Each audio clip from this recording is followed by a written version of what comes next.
and we'll start working through a presentation now because it's 11 o'clock and we've got quite a bit to get through. So great to have you on the call for the next 45 minutes. What I'm going to share with you is some top tips from our workshops that we run about how to be a successful impact ambassador. So we're going to start working through the presentation. And for those of you who've joined the call, I presume it's kind of resonated with you for a particular reason. So it might be that you fall into one of these particular categories. You might be delivering a service that you need to evaluate its performance, or you might be responsible for fundraising or marketing and need to demonstrate the impact. Or you might be responsible for evaluating the success of your organisation and achieving its mission overall. So do you want to just put your hand up if you fall into one of those groups and categories? So yeah, great. Okay, I can see somebody's fallen into one of those. Okay. So that's great. So that sort of resonates. So where are you now? So it might be that you know, quite often we work with clients where their data is a bit of a mess. So they end up looking like this poor bloke here with his head on his hands. I feel like this now actually personally, but I'm just in how I'm feeling. But it might be that you've got data everywhere, and ideally what you want to get towards is if you look on the right hand side, you've got a chap that's looking at a system and he's got real-time data dashboards telling him exactly what their performance is as an organization. So we tend to move clients from this point of data everywhere to a point of having a data within a system and they know what their data is at any given point. So that's quite often a scenario that we're tasked with. In another environment, it might be that you're flying the flag around impact measurement yourself, but actually your team isn't quite getting why it's important to track all this data real time. So it might be that you're sort of stood there yourself saying, hi guys, we need to really move this forward. Or you might be on the right hand side where you're working with your team to collaborate and everybody sort of gets it a little bit more. So we'll be talking about some tips to kind of supporting that process. Or the third stage might be where you're monitoring data, but maybe it's collecting data by paper, which absolutely might still be, you know, an ongoing way that you have to do it because of the type of beneficiaries you work with. But maybe there's an evolution of getting that data into an Excel or indeed into a system. And I've got a picture of an iPad here, which is some of our clients use tablets out in the field. It might be a way of sort of, you know, where's your data getting into a system where you can analyze it from either an Excel spreadsheet or a paper base. So maybe you're on a journey somewhere here. So we're going to talk through how we can start to sort of transition where particularly you need improvements, because it will be different for every organization. Now, when we talk about excellence and impact measurement, we very much champion an end-to-end solution, and this is very, you know, personal to me and why I've sort of launched Economic Change and why we focus on what we do. So through my journey over the last 17 years, I've felt it's important that there's these 5 different pillars put in place to really achieve impact measurement for an organisation. The first obviously starts with theory of change and impact framework, and that really articulates what you track and why you track it. And it's where most organisations start with, but what's important then to embed is the monitoring processes to collect the data in your theory of change, and then the system to collate it all and analyse it. And then ideally you would analyse it real time. So it's not about a system that collects your data on a monthly basis. It's about a system that collects your data on a daily basis wherever possible. And so you can evaluate performance as you go, and you can evaluate performance on a weekly basis, monthly basis, and indeed on an annual basis to continually improve what you do. And that's very much about impact management real time as well, as opposed to evaluating a project at a 1.5 year or a 3 year basis and going, okay, well, what would we have done differently? It's about really sort of managing that much more regularly, and responding to improvements as you go. So that's what we champion as excellence in impact measurement. As I mentioned, it's very much my drive around this, and you know, a unique set of services that we've wanted to put together. And I started my career evaluating government-funded programs back in 2001, having left university. And you know, I was very lucky that one of my first pieces of work was evaluating a project at Business in the Community, and it was a project that had been funded by the Home Office, and so that really set me off to a good start in impact evaluation. And I then moved into evaluating government funded programs at a community and economic development level. And in 2015 I decided that actually you know, from what I'd learned evaluating government funded programs was that a lot of the organisations on the ground who'd been given the government money needed more support to better evaluate what they were doing on the ground. So they needed more support with theory of change and monitoring processes and systems. And when I set up Economic Change in 2015, I very much wanted to work at that grassroots level to support that change, and to you know, help them embed processes to evaluate things better. So that's what I've been doing for the last 11 years, and we sort of put together this end-to-end solution. So we help organisations define their strategy of delivery where necessary. We then help them with their impact measurement process, and we put in systems using Salesforce to help them gather all their data and evaluate it real time. So where applicable with clients, we go in and do one of these things, because maybe they have a system already. That's absolutely fine. Or it might be that we do the end-to-end solution. Again, it's just really looking at where the gaps are and supporting clients where necessary. So what I'm going to do with you is share some of the learning that we've done with clients, and some of the key tips that come out of our processes. We've worked with, you know, a whole range of organisations, and we really do believe in our model. We get a lot of referrals through to our services, and we've worked with clients across a whole raft of areas like volunteering, environmental, health and wellbeing, economic development, community development, justice and youth. And so we're going to look at what does success look like, and as I say, share some of our key things that we really do champion. So tip 1 is around change management, and I decided that actually change management was a core discipline in this area, and it's not really talked about a lot, and it's one of the key things why I think impact measurement gets sort of left behind or can fail in an organisation, because you have a core champion who's waving the flag, but people aren't really getting on board with it or really realising the importance of it and see it as a bit of an admin task. So I wanted to share one of the theories from our change management course, and that's how to really look about getting people on board.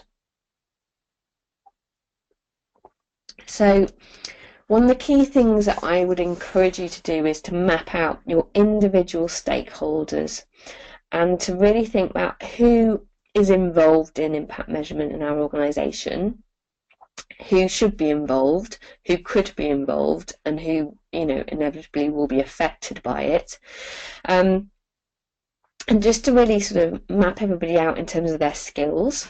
So their skill set could be about their contribution to impact measurement, i.e. could they contribute to this process, or are they likely to be affected or involved in it, and will they have potential learning needs? So it's really about understanding where people sit and how they can contribute to it, and that might be about excuse me, about building a team around you so they could contribute to your skills, your social impact measurement champion team, i.e. they could contribute a valuable skill, or as I say, they might need some more support to get them on board. The next areas around interest, and I've put four little faces here because depending on who they are and what their role is, it might be about, do they have a role that will contribute to impact measurement or be impacted by it? Have they got a history of impact measurement?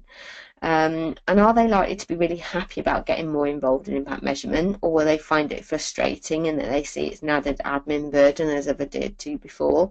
Or do they feel frustrated that they've perhaps not been involved in the process, or that there's lots of data to collect and they're not quite sure why it's important? And so it's kind of understanding people's reaction to social impact measurement. How do they perceive it?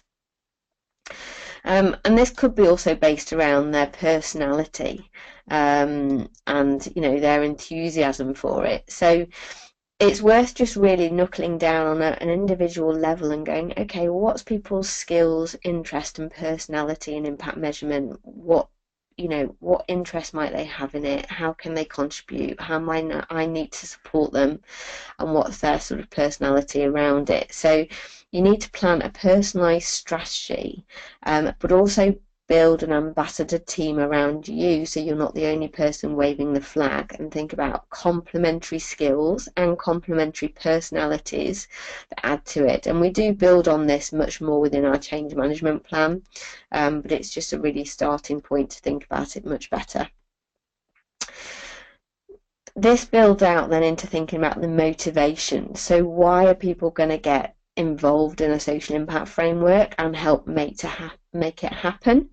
So there's three ways that you can encourage motivation in regards to change management. The first is a burning platform. So you could anticipate, you could sort of talk about there is a real need for this right now. And the metaphor burning platform is used in that, it's an urgent condition. So it might be, as an organisation, you say, we need to better articulate our impact right now because we can't, and this means that we can't secure funding. And that is a type of burning platform scenario. So maybe you're in that situation, maybe you're not, that's absolutely fine. Obviously, if you use that sort of scenario, you are raising alarms to some degree, and you're creating this condition which might, for some people, panic them slightly. Some people might kind of go, oh right, yeah, we get it, we've got to do it, and might get on board with it, whereas for other people they might panic and go, oh my god, we can't get funding, I'm going to have to find a new job. So you've got to be aware that people will react differently to a burning platform scenario, and you've got to manage that properly and communicate it so you don't get people sort of panicking in the wrong way. So just a word of caution around using that type of approach, but it can for some cause the right sort of scenario that they will get on board with it, because it creates a situation where they understand the importance. For some people, the business case will be more of a relevant motivation. So they need to understand, if we invest time and money in social impact measurement, what is it going to help us achieve? And I've got some case studies that I'll share with you to perhaps help put that into context. But it's about money at the end of the day. So if we invest time and money in this, is it going to help us make more money, or is it going to save money? That's ironically, that's what people want to see and hear in order to invest their time and effort. The third is around the vision. So it's about helping people see the vision. So this is really attuned with people who, you have in charities people who want to help more people. Like, that's why they do what they do. So for them, it's about creating the vision of, look, if we can articulate better how we help people, we can help more people in the future. And, we can help from the 50 we're helping this year to 100 next year. And they need to see that vision. So, it's about creating that vision and that sort of joint shared goal of where we're working towards. So these three different things will appeal to different people. So when you do your individual stakeholder mapping, it might be worth thinking about, well, which approach is likely to appeal to people? Because the reality is the burning platform will work for some, the business case will work for others and the vision will work for some others. And maybe you need to use all three types of scenario to appeal to different personalities. If you just use one of these, it's likely just to fulfill one group of people and maybe miss the others. So it is quite a complex picture in terms of how do you get people on board. So that's all around change management. Tip 2, we're going to be looking at measuring impact frameworks. So as I mentioned, the first pillar of success is around putting together a measuring impact framework. Now this should ideally be a 10-page document that articulates what you measure, how you measure it, why you measure it, and what you do with that information. So it's like a mini business plan, but all around impact measurement. And it really, if somebody said to you, well, how do you measure impact to an organisation? You've got a concise document. And within that, you have the roles and responsibilities as well about who does what and when. And so it really does help draw together a team document, really, about what you do. So that's my tip 2. Now, just to add a couple of extras in here about what it would include. We talk about what does an impact measurement include. Well, what to measure. At a very top level, we talk about with clients, you can measure things related to your mission, about engagement and needs of your clients, about the delivery and outcomes of what you do, about customer satisfaction, about the satisfaction and outcomes of your employees and volunteers. It could be about your KPIs related to your quality kite marks, and indeed about social responsibility more broadly, which is beyond your mission. Like, there's a lot of pressure on organisations to be transparent about how their money is being spent, and about how you are a non-profit and how you add value, perhaps beyond your cause.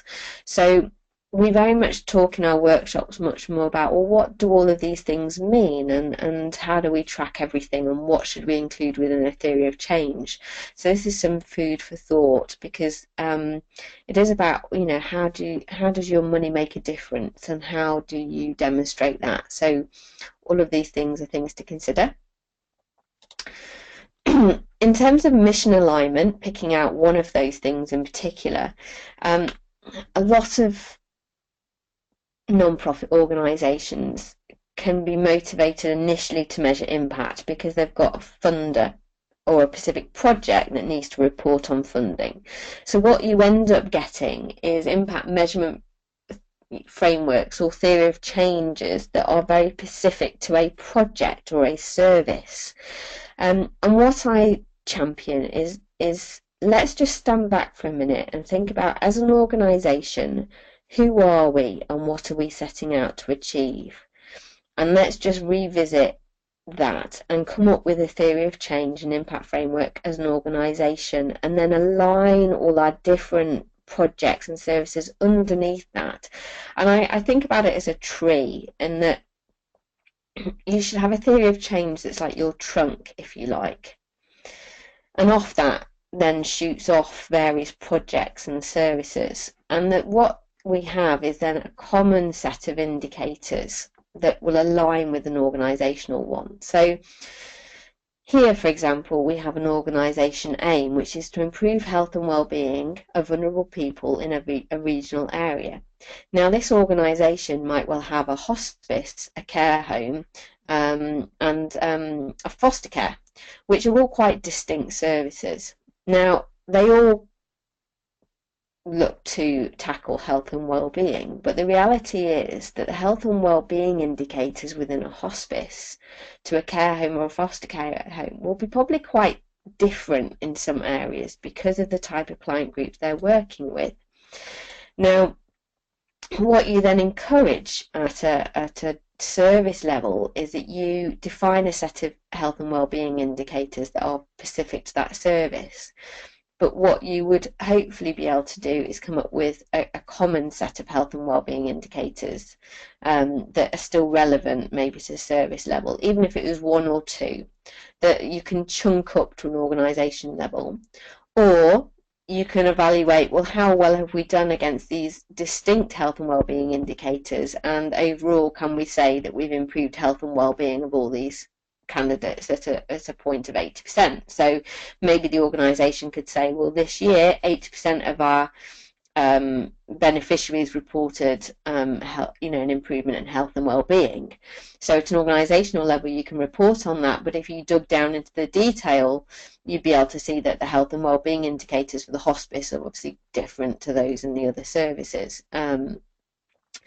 And as I sort of asserted before, maybe there's a common set of indicators. So you might have a customer satisfaction type indicator, i.e. did the service meet our needs, which could go across all of the different services. Now, admittedly, somebody in hospice, if somebody's there, they might not be able to answer that themselves, but maybe their relatives and their family can report on that, and be able to answer some of those questions. So, it's about creating a impact framework that is aligned and feeds into a bigger picture, and you don't have lots of disparate theory of change models, lots of separate indicators that don't get joined up at a central level. So that's something that I really do encourage. Now, moving on to another top tip here, I'm showing a theory of change model for a community centre, which is managed by the Bridge Renewal Trust. Now, my top tip here is stakeholder mapping and referencing. So what you've got is a theory of change model showing different indicators, and what we've got against each indicator, outcome indicator, is a number. Now what this means is it refers to the stakeholder that this indicator is important to. So if you were reviewing this and you said, well, why is this specific indicator important? Do we really need to track this? Because we've got quite a lot on here, and maybe we don't need everything. And you say, oh well, number 6, that's very important. Number 6 is the county council, and we need to keep that because it's important to the county council. You've kind of got that reminder of why you need it on here. So this is why we've got stakeholder numbers on here. So it's something you could reference in a theory of change, or it's indeed something you could reference in the impact framework that sits behind this. But that's another sort of top tip that I'd share with you today. Okay. Any questions so far?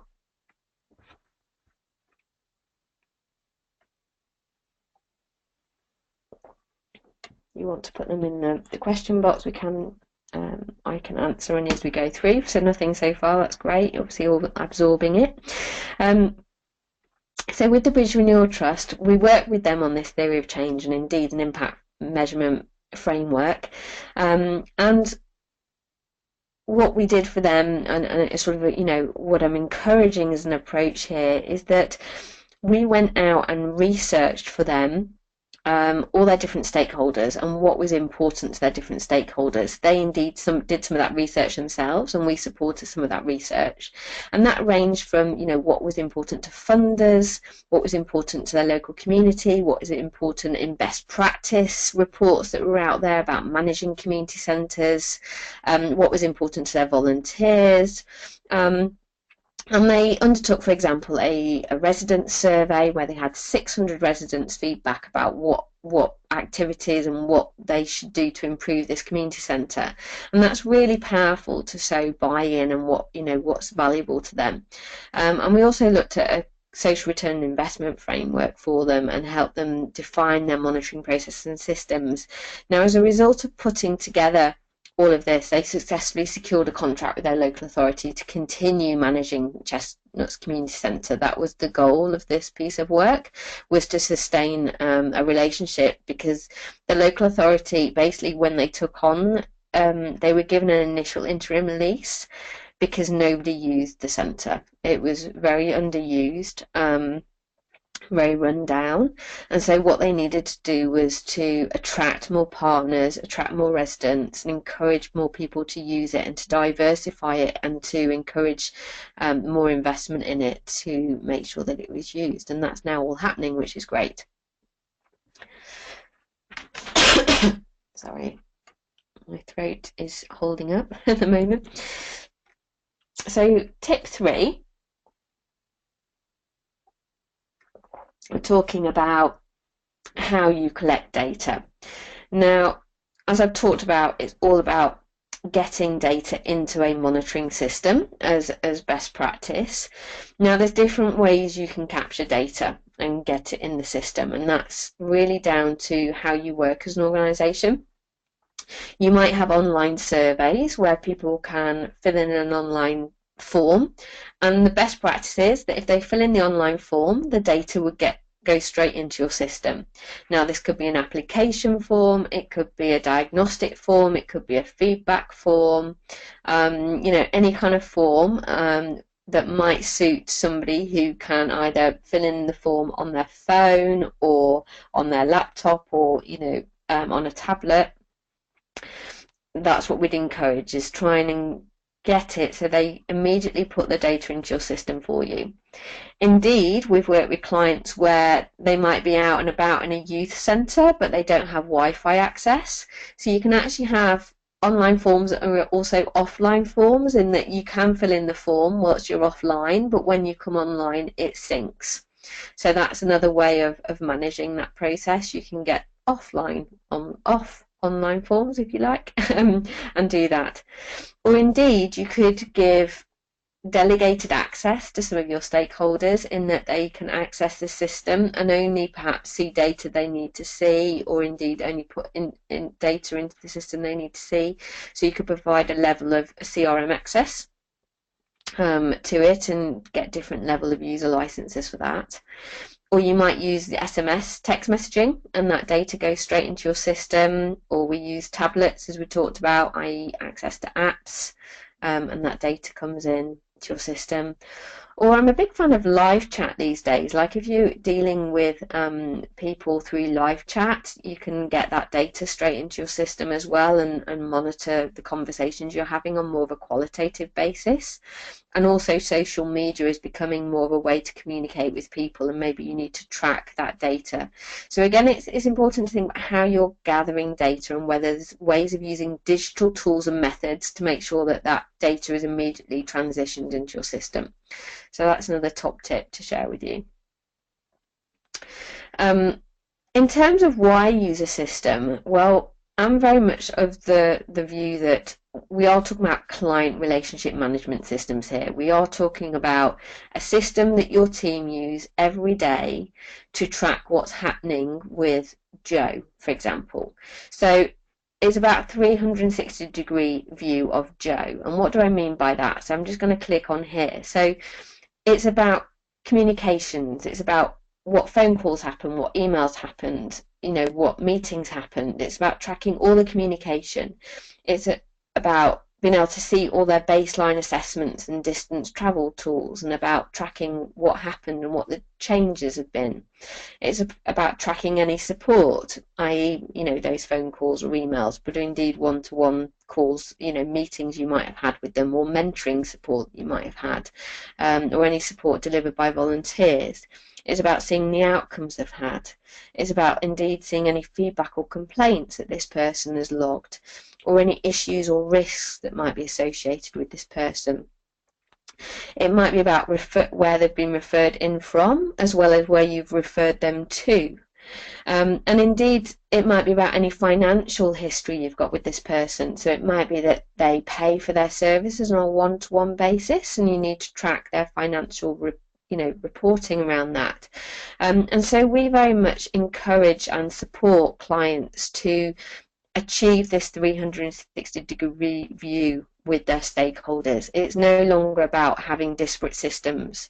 It's about being able to fully understand what you've achieved with your beneficiaries and being able to look in one system and seeing everything. Now, certainly you might need security parameters around some of this, and that perhaps you've got certain stakeholders, team members that maybe can't see everything, but at some point somewhere in your organization there might be somebody that can see everything that they need to see about somebody. So that's what we encourage about this 360-degree view. And if you have these systems set up, that allows you to have more intuitive client relationships, improved team visibility and team working. It gives you that real-time analytics, and having been in a fundraising role, for years, when I run an organisation supporting young people into EAT, you know, it was that ability to log into a system and see at any point what our outcomes were, and to be able to access that information for funding rounds is incredibly important, you know. But it's also about improving programmes. So, you know, we were also running a lot of government funded programmes with monthly reporting needs, you know, monthly targets, and so I was able to see where we were on those targets at any given point and to support the team to achieve them. So did we need to do increase engagement and marketing, or did we need to you know, help people allocate their diaries better and increase resource because they didn't have enough time to see all the people they needed to see to hit targets. So, you know, having this real-time analytics was able, you know, enabled me to improve team support, enabled us to indeed improve client relationships. But also data and systems is increasingly important now, in that you need to improve security around data. And so we work a lot of moving clients from Excel, you know, and having disparate data silos between teams into having data systems and collecting all that data and ensuring there's a one place that's the right place to see everything that's happening with somebody. So it's all about people-centered, and very much encouraging that through from, you know, impact management through to evaluation. So Uprising, one of our clients, they embedded Salesforce, which is the system we promote, but you know, indeed you might have other systems, and it doesn't, you know, I think in terms of what system you use, it's about mapping out what your requirements are first and appraising the different systems on offer. As part of our impact management process, we don't advocate, you know, and say, oh, you must use this system. I think it's very much on a case-by-case basis as to which system works for you. But with that Uprising, you know, they're captured information on spreadsheets across the UK, and they weren't really making the most of their contacts. So it really was about having a, you know, a way of, well, how do we better track our performance on our current projects, but also we've worked with all of these great young people, how do we use these young people in the future? And they really wanted to maximize the role of these young people in being alumni, but also being able to use them as speakers and mentors and volunteers in the future. And so they wanted to really use their contacts as assets and to support that process and to track what they do with them. So Salesforce has been quite instrumental for them in sort of improving daily management on programs, but also in terms of really using their contacts in the future. Tip 4, we're going to look at real-time evaluation. So we very much, you know, it does very much build on what we've talked about systems there. It's about looking at how you're working as a team ongoing and about having monthly continual improvement process meetings and going, okay, well, how do we do that better? And with that regard, what you can do is instruct somebody to help you with independent evaluation. And, sorry, excuse me.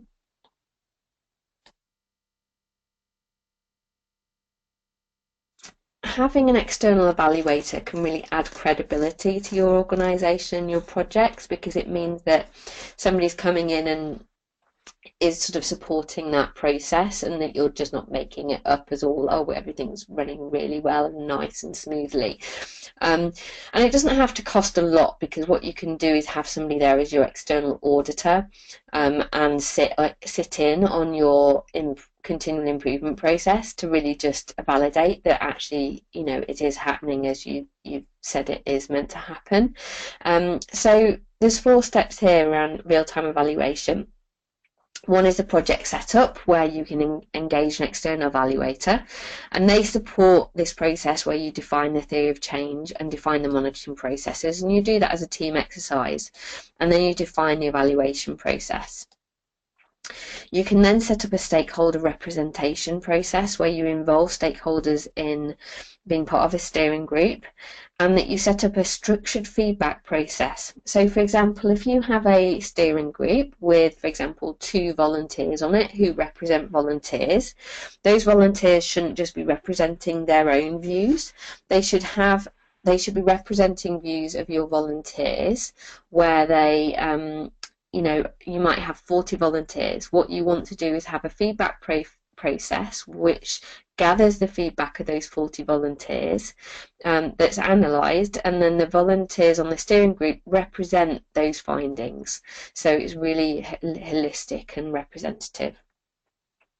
And you would review this feedback on maybe a monthly or a quarterly basis. I would probably advocate more on a quarterly basis as part of an evaluation process, to really review what's happened, and then to put together a document, that continually documents what you found and what your actions are likely to be, and that you share that and feed that back to all your stakeholders, so they're aware that their findings, their feedback, and the findings have been listened to, and that things have been considered, and that there is a response there to say why it did or didn't go forward as an action, and that they understand that. Because people's biggest criticism is that, oh, well, I fed back and nothing ever happened, and you get people get themselves into a bit of a grind about it sometimes, because maybe they haven't felt that they've been listened to or heard.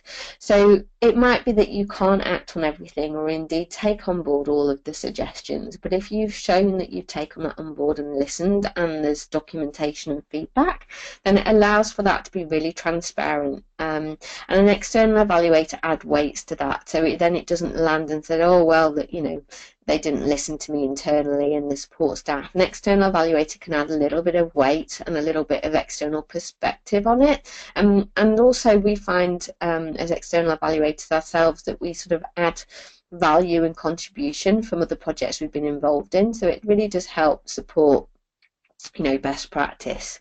So quite often we'll write an external validation statement on an impact report that might have been prepared in-house, and so we can sort of say, well, actually we've been part of this process and we've seen that there's been a good independent evaluation process embedded, and that we can see that things have been taken on board and acted upon appropriately, and that sort of supports the whole process. There's different levels of external evaluation that you can do, but I really would encourage some level of external evaluation where possible. So that's my other sort of top tip, really. And in terms of justification for that, and we talked about business case earlier, again, Minding Harrow has been one of our clients for the last 7 years, and we've continually evaluated their projects that have been funded by various different funders. But what they do with their reports is they circulate them on their website and to stakeholders. They run conferences around their findings, and this has really helped raise awareness about what they do and help them become experts in their area that have been recognised by not only National Mind but also about other strategic and delivery bodies who have invited them to be on representative groups to put forward their views and opinions. So it really does, you can spend a little bit of money on this, but it can really help secure your money and presence and reputation as well. Similarly with the St Albans Centre on a smaller scale, we helped evaluate their Caring in Crisis project, but that helped them win 5 more years funding from Big Lottery. So it is about being trusted, it is about raising your profile, it is about sort of really advocating for what you do.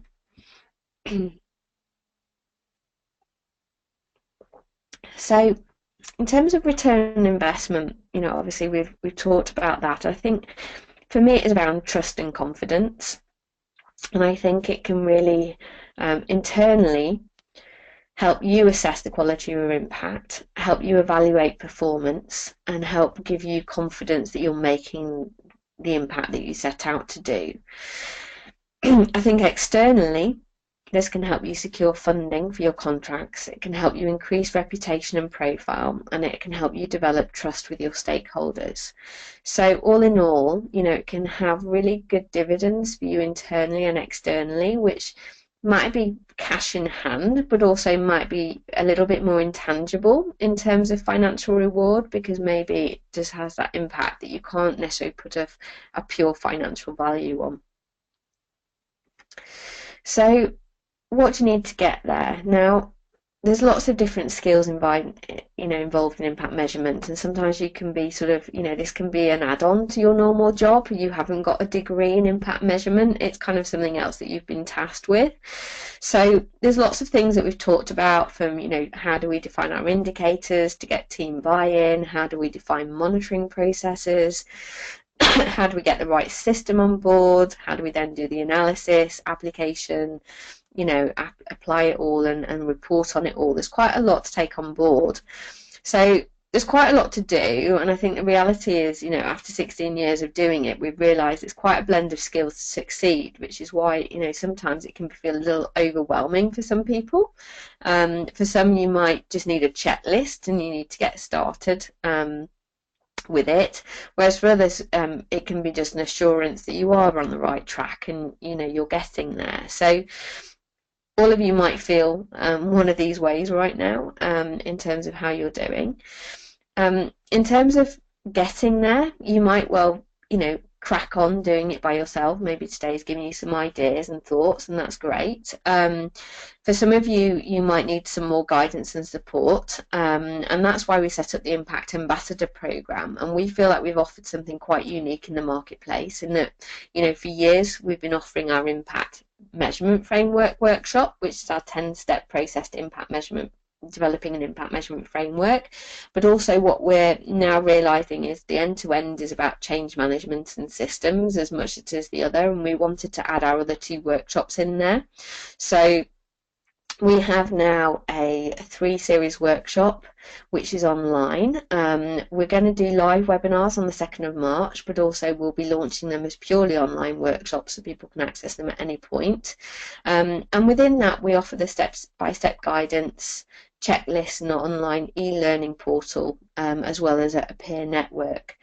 Now, in addition to that, if people want further support, we do offer the one-to-one mentoring, in-house facilitation support, and external evaluation and validation support that we've talked about today, if people do need that sort of support.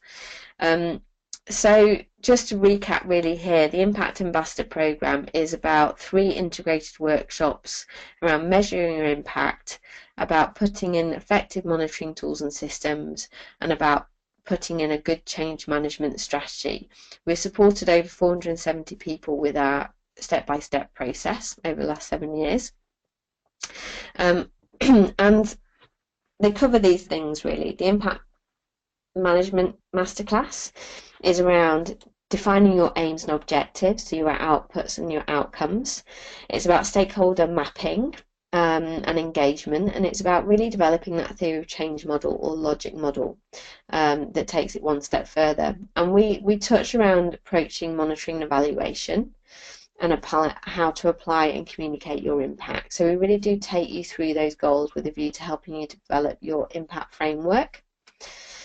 We then sort of move through to monitoring tools and systems. So that's about how do you gather what your internal requirements are. So how do you engage your team in a process that helps you think, well, what do we need from a system?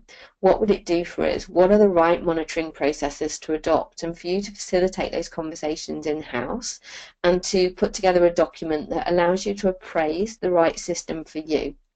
So it's not about which system, it's about which system, but we don't necessarily talk about, this specific system is right for you. What we do is encourage you to think about, well, how do I appraise what we need, and about asking the right questions to system providers. So we support you through that with our guide to developing a management system. And then our 3rd workshop is around change management masterclasses, and this is about understanding all the different theories and models around change management and how you can embed these in your own organisation to help get people on board with you in adopting a change management approach. So within that, we give you workshop content, we give you quizzes, we give you checklists, we give you resources and case studies, and a peer-to-peer network. And all of this is powered using a Salesforce community, so you can access all the resources via your phone, your tablet, or your internet. And you can even share it with your team as well. So the price for the workshops, this is a picture of one of the communities here that we've got set up. The price for the workshop is £300 plus VAT for the year, which gives you access to the content. As I say, this can be shared because your team can also access this content, so it's very good value for money. Oh, I've got my old workshop dates on here, but the March course starts on the 2nd of March, so you can sign up. Here I'll send out the URL, and you can sign up for the course starting on the 2nd of March if you want to join us. As I mentioned, there's the add-ons if you want them around mentoring, which means that we can provide much more one-to-ones, tailored support for you, and come in and do an in-house facilitated workshop with your team to discuss what would be included within a theory of change and impact framework, or we can get more involved in impact evaluation. And really, these are better to discuss on a one-to-one basis about what might be valuable for you. So these are some of the costs related to the different packages, which you can also find on our website. If you've got any questions, then please do give me a shout now as we head towards the end of the webinar. But ultimately, what we want to do is help you gain clarity on what impact is for your organisation and to shout about it. We want to help your organisation be successful. We've put together these tips and certainly our training in helping people get that end-to-end solution. I guess the return on investment is that if you can spend £300 or indeed £8,000, that's the maximum sort of cost of our packages, that you could achieve future income targets for your organisation. You know, that's the ultimate return on investment that you could have. So let me know if you've got any questions. We've got some testimonials here from some of our clients.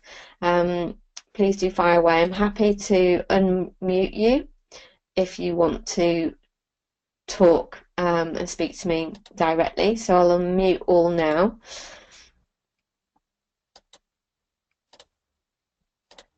If people want to talk, please do. I'll put your hand up and I'll unmute you because there might be some background sound. So if you put your hand up if you want to talk, happy to, or you can indeed write it in the chat box. All right, thank you.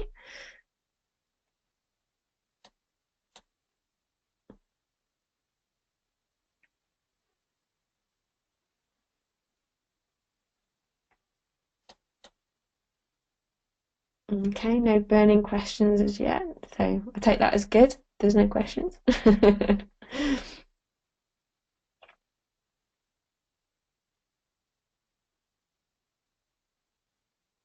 That's great. Well, if there's no questions, thanks so much for joining today. I hope you found it useful. More than happy to answer questions on a one-to-one basis as well. I'll send an email, as I say, with the follow-up link and call details if you want to give me a call. But hopefully you found that useful. All right. So have a great day, everyone. I'll hopefully speak to you again soon. All right. Thank you for joining. Take care. Bye bye.